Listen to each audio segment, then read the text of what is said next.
warahmatullahi ta'ala wabarakatuh. Waalaikumsalam warahmatullahi wabarakatuh.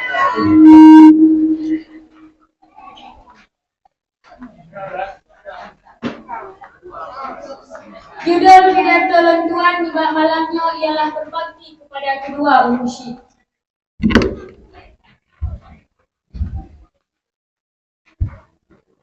Ursyid adalah jiwa yang utama bagi kehidupan Sidro Anyuk, karena kebahagiaan yang diraih oleh Sidro Anyuk di dalam dunia dan akhirat merupakan yang awal-awal susah yang berangkat jasa oleh ursyid. Coba kita tapi singgah sekejap mata untuk tatap wajah-wajah ursyid kita. Ayah yang bila disebut-sebut ganteng dengan wajah yang tampan, Jino, kamu mulai menua dengan banyaknya beban-beban. Dan tubuh yang nilai tekan, yang kuatkan tenaga, Jino, kamu mulai dukuk lagi sang-sang dan sia-sia. Oma yang nilai disebut-sebut tadi dengan ruban yang bercahaya, Jino, kamu mulai menua karena hek ke Anyuk yang sangat dicinta. Oh, yang nilai hitam bagaikan nalung yang matang surun, Jino, kamu mulai memutih sang bodoh bubur-bubur.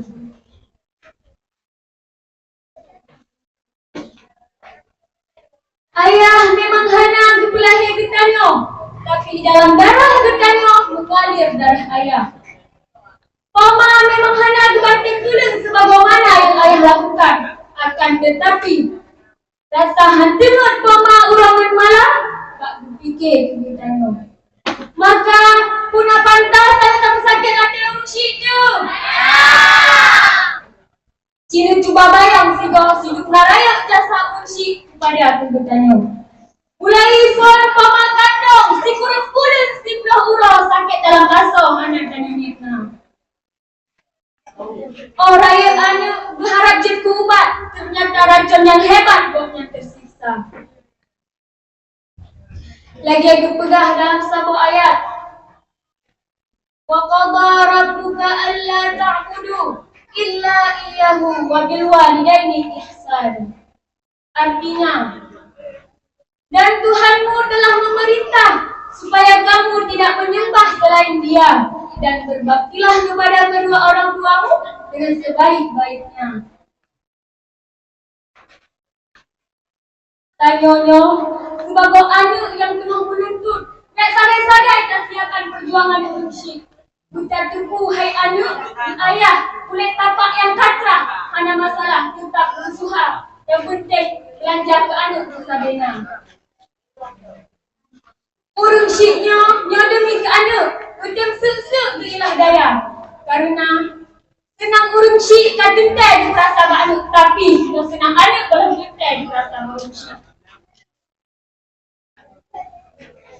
Hadirin yang dirahmati oleh Allah Subhanahu wa Ta'ala, lihat hikmah legitannya untuk tak berbakti kepada kedua ursyid. Salah satu adalah akan tarupa kebahagiaan dunia dan akhirat. Hanya orang yang hanya ingin berupa kebahagiaan dunia dan akhirat, tapi berlai legitannya debu, keinginannya akan terhenti di akhir rida dan doa ursyid. Karena doa ursyid adalah salah satu doa adalah modal utama untuk kamu meraih kebahagiaan dunia dan akhirat. Begitupun sebaliknya, murka ursyid juga modal utama kamu gagal untuk meraih kebahagiaan dunia di belok di akhirat.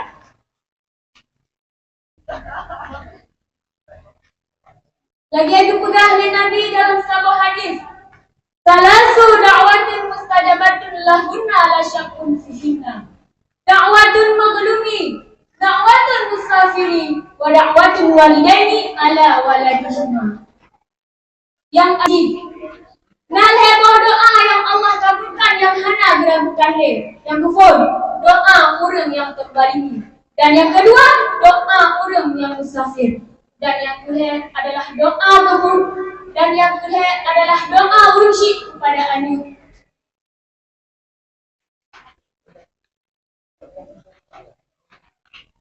Maka kesimpulan pidato lentuan di bab malamnya ialah Mari lagi tanya tak berbakti kepada kedua urung syik yang betul-betul ji. Yang mandamna urung syik tak hira juga, tapi kasih sayang dan cinta yang hakikat ji. Baik sampai untuk bertanya telah hati aku apa kata tanggal lagi nazar di tenda.